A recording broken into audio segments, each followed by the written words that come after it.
তাসকিন আহমেদ ইস্যুতে জল খোলা কম হলো না। নেশাগ্রস্ত অবস্থায় বন্ধুকে মারধরের অভিযোগ থানায় হয়েছে জিডি। চলছে তদন্ত। স্টার প্লেকে তাসকিন জানিয়েছেন পুরো ঘটনাই মিথ্যা। অবশ্য স্টার প্লের হাতে এসেছে নতুন তথ্য। ঘটনাস্থলে থাকা একজন স্বীকার করেছেন ঘটনার সত্যতা। তাসকিন ঘটনাস্থলে ছিলেন বলেও জানিয়েছেন ইশতিয়াক নামে তাসকিনের এই বন্ধু।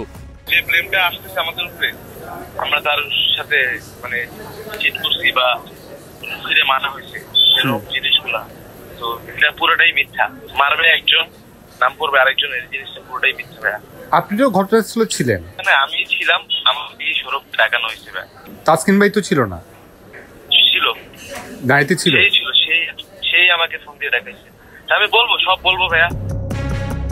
এর আগে মিরপুর থানায় তাসকিনের নামে মদপান অবস্থায় বন্ধুকে মারপিটের অভিযোগ এনে মিরপুর মডেল থানায় জিডি করেন সিফাতুর রহমান সৌরভ নামে এক ব্যক্তি। পরিচয় জানা যায় তিনি তাসকিনের বাল্যবন্ধু।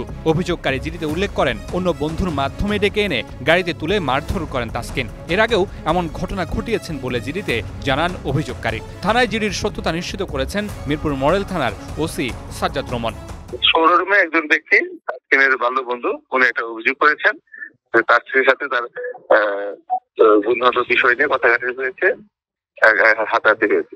আমরা আসলে সত্যতা আছে কিনা, তাসকিনের সঙ্গে আরো বন্ধু বান্ধব ছিল, তারা কে মারছে বা কে করছে, তাসকিন করছে, তার সঙ্গে আরো বন্ধু ছিল, রকি বা অনেকে ছিল, ইশতিয়াক ওদের বন্ধু ছিল। আসলে কি প্রকৃত ঘটনা কি এটা আমরা জানার চেষ্টা করতেছি। আর ঘটনাস্থলটা হচ্ছে যে আমাদের মিরপুর থেকে তারা গাড়িতে উঠেছিল, এখানে কোনো ঘটনাস্থল মারামারি ঘটে না। এটা ঘটেছে মোহাম্মদপুর থানাধীন আস্তার গেট এলাকায়। তো ওইখানে তো আমাদের এলাকা না। তো আমরা এটার বিষয়ে সার্বিক তদন্ত করতেছি, তদন্ত করে বাকি ব্যবস্থা আমরা আইনগত ব্যবস্থা নিব। বিষয়টি কানে গেছে বাংলাদেশ ক্রিকেট বোর্ডেরও। বিষয়টির সত্যতা জানতে কাজ শুরু করেছে বোর্ড, নিশ্চিত করেছেন ইফতেখার মিঠু। প্রমাণ মিললে শাস্তির কথাও জানান এই বিসিবি পরিচালক।